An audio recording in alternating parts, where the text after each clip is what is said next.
Fala pessoal, tudo bem? O vídeo que você vai ver agora é um trecho de uma das aulas da nossa comunidade, a comunidade Em Busca de Sentido. Se você quiser saber mais sobre a comunidade Em Busca de Sentido, fazer parte dela e assistir essa aula na íntegra e ainda receber o PDF desse assunto, basta você clicar no link que está na descrição desse vídeo. Logo de cara eu queria que você falasse assim pra gente como que foi a sua iniciação, tanto com a psicologia, de maneira mais ampla, e esse encaminhamento para a logoterapia. Tá certo.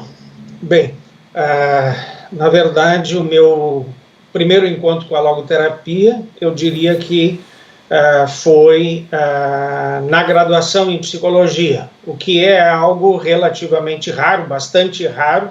Sim. Ainda hoje, agora, bastante mais se vê a logoterapia sendo introduzida na graduação, mas quando eu fiz a graduação, que foi de 1970 a 1974, né, era uma raridade total. Né, e foi numa disciplina que havia sido criado, eu estudei na Pontifícia Universidade Católica aqui do Rio Grande do Sul, e a disciplina em que foi visto o Frankl foi muito interessante, porque era uma disciplina que não estava prevista no currículo.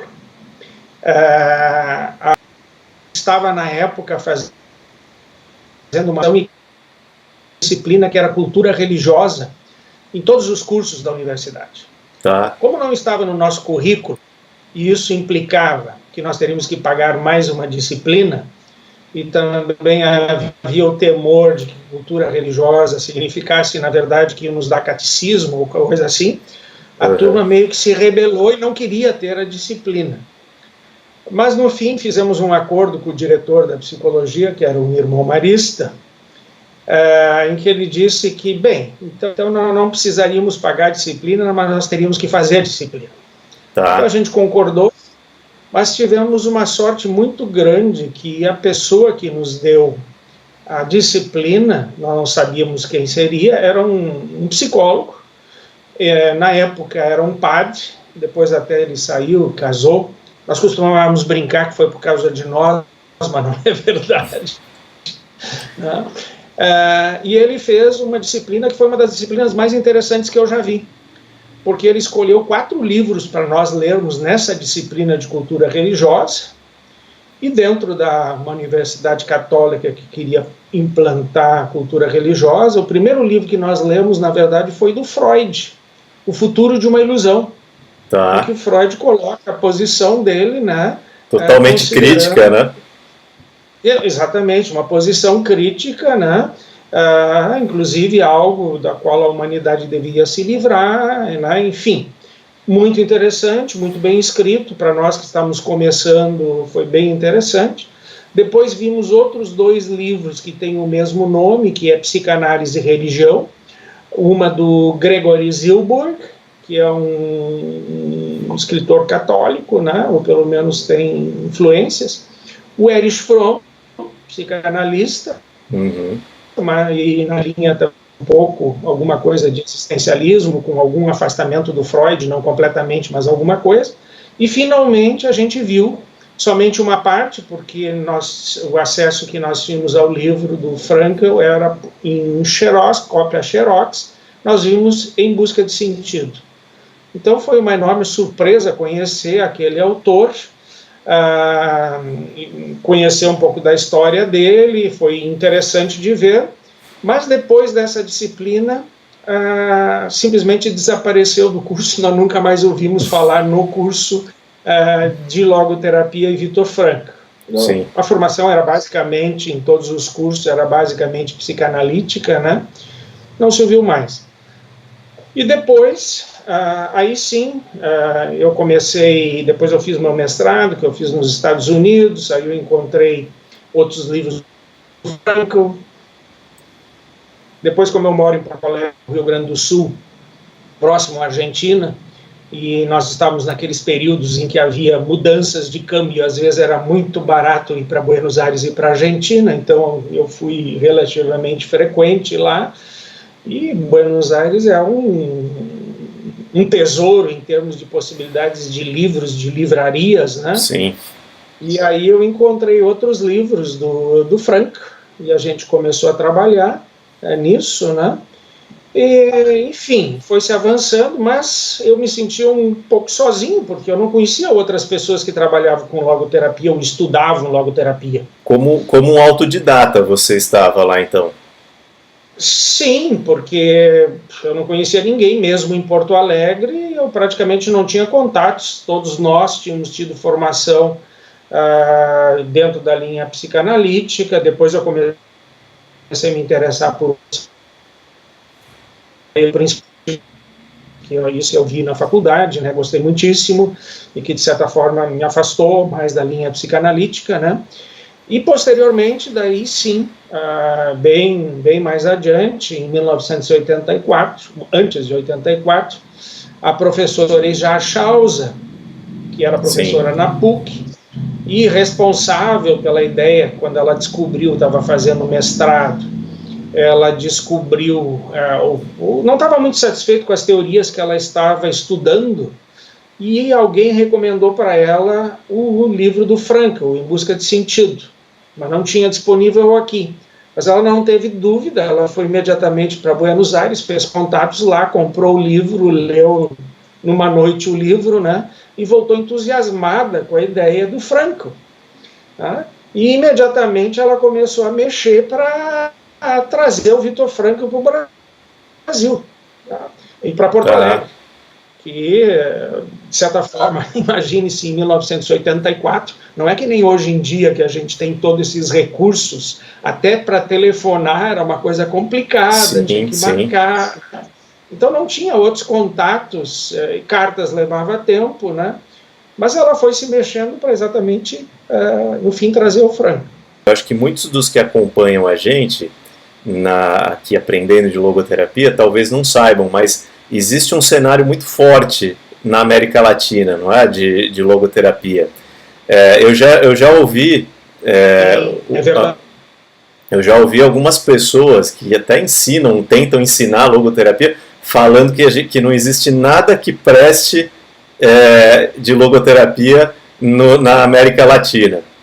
E aí eu li aquele negócio e eu falei assim, é um absurdo, não é? Porque a gente tem vários autores, eu falei, então acho que ele nunca leu, essa pessoa que falou isso, nunca leu, não conhece, não é possível. E a gente tem vários autores, um cenário muito forte. Antes da gente entrar nessa vinda do Frankl para o Brasil, comenta um pouco sobre isso, professor, desse cenário tão amplo da logoterapia na América Latina. Tá certo. Bem, realmente na Argentina a logoterapia estava mais desenvolvida, né? E quando a professora Izar, que era muito empreendedora, foi a Buenos Aires por alguns dias, ela imediatamente fez contato com psicólogos, psiquiatras, e ela já voltou com uma sociedade brasileiro-argentina de logoterapia fundada. Né, começando um movimento já de organizar. Então, na Argentina, sim, já havia um desenvolvimento bastante grande, e em outros países também. E a partir dessa ida dela lá, né, começou, então, todo um movimento para realmente trazer o Frankl ao Brasil, que ele nunca tinha vindo. A Argentina ele tinha ido uma vez, né? Mas não era tão conhecido, mas tinha em vários países. Com relação a essa pessoa que disse que não tem nada no Brasil, né? E na América Latina, não é nem só no Brasil. Realmente, eu diria, ou essa pessoa está mal intencionada, ou eu até imagino que, na verdade, ela desconheça. Sim. Trabalhos maravilhosos em toda a América Latina, né? Desde o México, Colômbia, tem congressos latino-americanos de 2 em 2 anos, e congressos regionais também, em vários países, né? Quando a gente estava trabalhando para criar a ABLAE, Associação Brasileira de Logoterapia e Análise Existencial, o neto do Frankl tinha estado na Argentina e a professora Sheila Rabuski, de Curitiba, fez um contato com ele, e ele passou por Curitiba, e a gente teve a oportunidade de estar lá, inclusive, daí, falar do avô, né? Uhum. E ele fez um comentário. Eu lembro que eu tive alguns momentos com ele, acompanhei ele para ir para a gente foi conversando, e ele me disse: a gente sempre sabe, porque o Frankl viajava muito por todo mundo, né, em muitos lugares. Sim. E ele disse, o neto do Frankl, a gente sempre sabe quando o Frankl, ou quando o vô está voltando do Brasil, porque ele vem entusiasmado, satisfeito, porque as pessoas lá recebem ele muito bem, né? Então, para dizer que realmente estava encontrando um desenvolvimento muito grande da logoterapia. E se nós fizermos comparações, em vários lugares do mundo a logoterapia tem um desenvolvimento não tão grande ainda como outras escolas, mas cada vez mais. Mas com certeza a logoterapia na América Latina está extremamente desenvolvida e muito considerada, publicando muito, fazendo investigações, tem várias dissertações de mestrado, teses de doutorado, né? Sim. E até para dar um dado para essa pessoa, não sei se ela teve o trabalho de ler alguma coisa, mas só para dar uma ideia, em 10 anos que nós estamos comemorando a criação da Associação Brasileira de Logoterapia e Análise Existencial este ano, praticamente não havia inscritos de escritores brasileiros em logoterapia, pouca coisa, esparsa, né, de logoterapia. Praticamente o único livro que foi publicado logo foi a dissertação de mestrado da professora Isa Chausa, né, foi o primeiro livro que se sabe publicado por autor brasileiro, tá?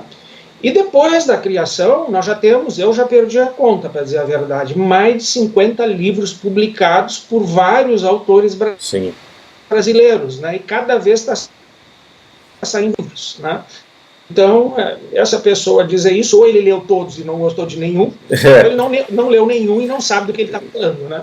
E eu acho importante alguém como o senhor colocar isso aqui, porque eu tenho percebido, junto com outros colegas, assim, e isso é uma coisa positiva, tem muita gente falando de logoterapia hoje em dia na internet. Tem muitas pessoas ensinando, mas eu acho que a gente precisa ter um senso crítico para saber discernir o que é logoterapia de verdade e o que é a opinião das pessoas que gostam de logoterapia. E acho que esse é um desses casos. Ele deu a opinião dele, mas ele não fala em nome da logoterapia. E quando eu li, né, isso daí, um colega que me mostrou, eu li e falei, olha, realmente está desinformado, porque eu tinha acabado de ler, inclusive nessa ocasião, o livro O Manuscrito de Turkheim, do professor Pareja Herrera, né? E o Pareja Herrera era um dos que ele mais criticava, né, na fala dele. Eu falei assim, bom, acho que ele desconhece essa obra e desconhece que o Pareja Herrera era um amigo pessoal de Viktor Frankl, tendo visitado o Frankl em Viena, participando do documentário que o neto fez. Quer dizer, então a gente tem que, acho que, ir aos fundamentos da teoria e também as pessoas que conhecem mais, como o que você está falando agora, para a gente ter um embasamento, saber aonde se escorar, né, se a gente quer aprender a logoterapia. Espero que você tenha gostado desse vídeo e lembrando que este trecho é uma parte de uma das nossas aulas da comunidade Em Busca de Sentido. Se você quiser fazer parte dessa comunidade e assistir essa aula na íntegra e mais muitas outras que nós já ministramos aí no decorrer dos últimos anos, é só clicar no link que você vê na descrição do vídeo. Detalhe, quem faz parte da comunidade recebe ainda acesso a um PDF exclusivo da aula.